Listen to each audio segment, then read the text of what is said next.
અત્યારે સરસપુર મોસાળથી યાત્રાના જો બીજા ચરણ ચાલુ થયા છે અને આમાં જો એ ગજરાજ અત્યારે નીકળી ગયા છે, દરિયાપુર ઉત્તમમાંથી પસાર થઈ રહ્યા છે અને ટ્રકો બી પસાર થઈ રહી છે. એના પછી જો એ આપણા ભગવાન તીનો સુભદ્રા માતા, જગન્નાથજી અને બલદેવજીના જો રથ બી આવશે. જો એ માહોલ આપ જોઈ શકો છો, ખૂબ સારા માહોલ છે. તમામ કોમના લોકો અહીંયા ઊભા છે.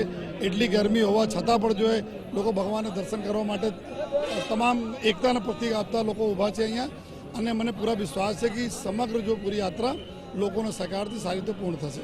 આપનું સૌભાગ્ય પણ માની શકાય, કેમ કે આપના આવતાની સાથે રથયાત્રાનો બંદોબસ્ત આપના શિરે આવ્યો. શાંતિપૂર્ણ માહોલમાં રથયાત્રા પૂર્ણ કરવા માટેની જવાબદારી આપને મળી.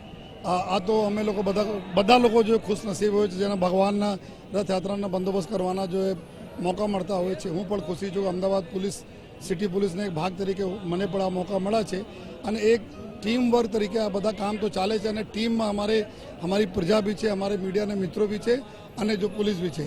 ત્યારે આ શક છે કે આપણા અમદાવાદના નામ અમે લોકો ઊંચા રાખી શકીએ. અચ્છા સર, અંતિમ સવાલ કે ભગવાન જગન્નાથજીની રથયાત્રાને ભગવાન જગન્નાથજી સૌ કોઈ માટે પ્રેરણા સ્વરૂપ છે.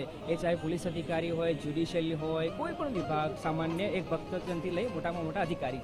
આપના જીવનમાં ભગવાન જગન્નાથજીનું મહત્વ કેટલું, કેમ કે આપે ભૂતકાળમાં પણ અમદાવાદમાં કામ કરી ચૂક્યા છો અને આજે આ અવસર મળ્યો છે ત્યારે? જગતના નાથ છે. હું આ જ વિસ્તારમાં ડીસીપી હતા જો અને એટલા તો છે કે જો પૂરી સૃષ્ટિ ચલાવે છે, જો એ બધા ઉપર આશીર્વાદ રાખે છે, બધાનો જોવે છે, સારા અને બુરા કાર્યોનો જોવે છે, આ પ્રકાર એના કર્મોનો સજા બી આપે છે. તો એટલા તો છે જો કે જો ભગવાન છે, જો લોકો સાચા કાર્યો, સારા કાર્યો, એકબીજાના મદદમાં કાર્યો કરશે તો આ જો જગતના નાથ છે બધાને ખ્યાલ રાખે છે.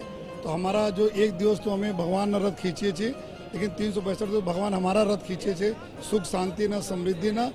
એના રથ, અમારા કોમી એકતાના રથ ભગવાન ખીંચે છે. તો એક દિવસ એના માટે 365 દિવસ ભગવાન અમારા રથ ખીંચે એવી બધા ભગવાન સામે લોકો વિનંતી કરીએ છીએ. એક પ્રકારની પ્રાર્થના પણ સાહેબ આપણે કરીએ છીએ. અને બિલકુલ અમે લોકો કરીએ છીએ કે જો સુખ શાંતિ રહે ત્યારે જ અમારા લોકોને ભલા છે કે અમે લોકો શાંતિથી નોકરી કરી ઘરે જઈ શકીએ. સાથોસાથ અમારા અમદાવાદને ભલા છે. કામ ધંધા, બિઝનેસ, પ્રોગ્રેસ, નામ, બાળકો, દીકરા દીકરીઓનું સુંદર ભવિષ્ય બધું ત્યારે થાય જ્યારે અમે કોમી એકતા જળવાય. ધન્યવાદ સર, અમારી સાથે વાત કરવા બદલ ફરીથી આપને અભિનંદન સર.